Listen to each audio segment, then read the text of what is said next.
সম্মানিত সুধী, আসসালামু আলাইকুম ওয়া রাহমাতুল্লাহি ওয়া বারাকাতুহু। আমরা সবাই আল্লাহর শুকরিয়া করি, আলহামদুলিল্লাহ। আমাদেরকে আজকের এই স্বাধীনতা কে দিয়েছে? বলেন আল্লাহ। আল্লাহর শুকরিয়া এবং আলহামদুলিল্লাহ বলতে হবে। আমরা কি চিন্তা করেছিলাম আজকে থেকে 1.5 বছর আগে আমরা এমন একটি সুন্দর অবস্থা পাব? আমরা গণতান্ত্রিকভাবে নির্বাচিত সরকার পাবো চিন্তা করেছিলাম? কে দিয়েছেন? আমরা সবাই বলি আলহামদুলিল্লাহ। বিশেষ করে আল্লাহর কাছে শুকরিয়া, আজকে দেশ পরিচালনার দায়িত্ব আল্লাহ পাক দিয়েছে, এই জন্য সবাই বলে আলহামদুলিল্লাহ। ওনার জন্য খাস করে দোয়া করবেন, আল্লাহ পাক যেন ওনাকে হেফাজত করেন, আল্লাহ যেন সমস্ত ষড়যন্ত্র থেকে হেফাজত করেন। ওনাকে যদি আল্লাহ হেফাজত করেন, এটা বাংলাদেশের হেফাজত হবে। ভাইয়ের আমার, আজকের এই বই মেলা এমন একটি বই মেলা, যে বই পড়লে আমরা কোরআন হাদিসের বিষয়ে জানতে পারব, যে বই পড়লে আমরা আল্লাহ কি বলেছেন, আল্লাহ রাসূল সাল্লাল্লাহু আলাইহি ওয়াসাল্লাম কি বলেছেন তা জানতে পারবো।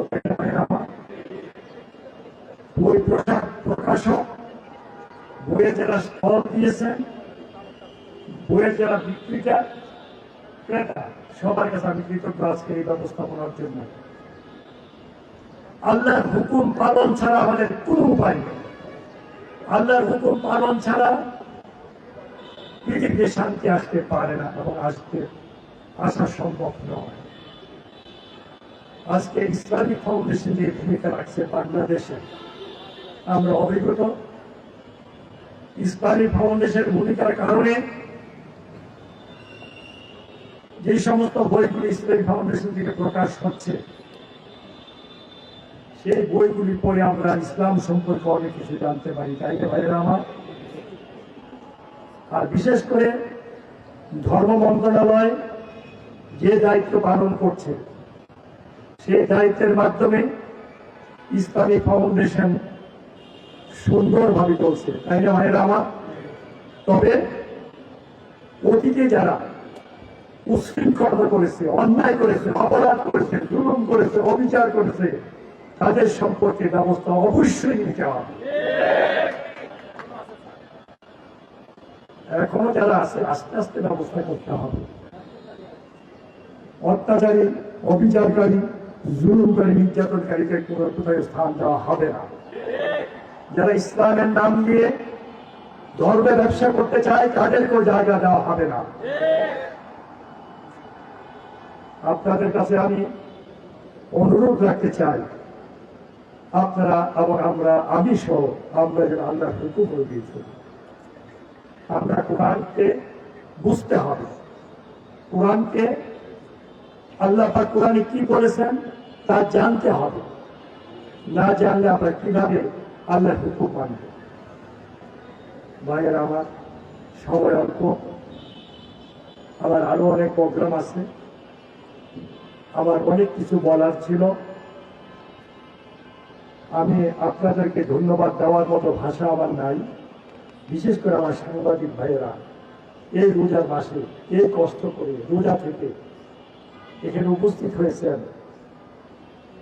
তাদের কাছে আমি কৃতজ্ঞ, আমি ঋণী, আমি অভিভূত। ওনাদেরকে আমি বলতে চাই, আপনাদের যে কোনো কাজে লাগতে পারি, আপনারা আমাকে হুকুম করবেন।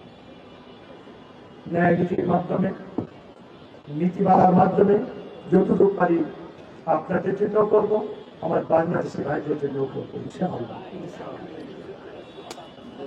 আজ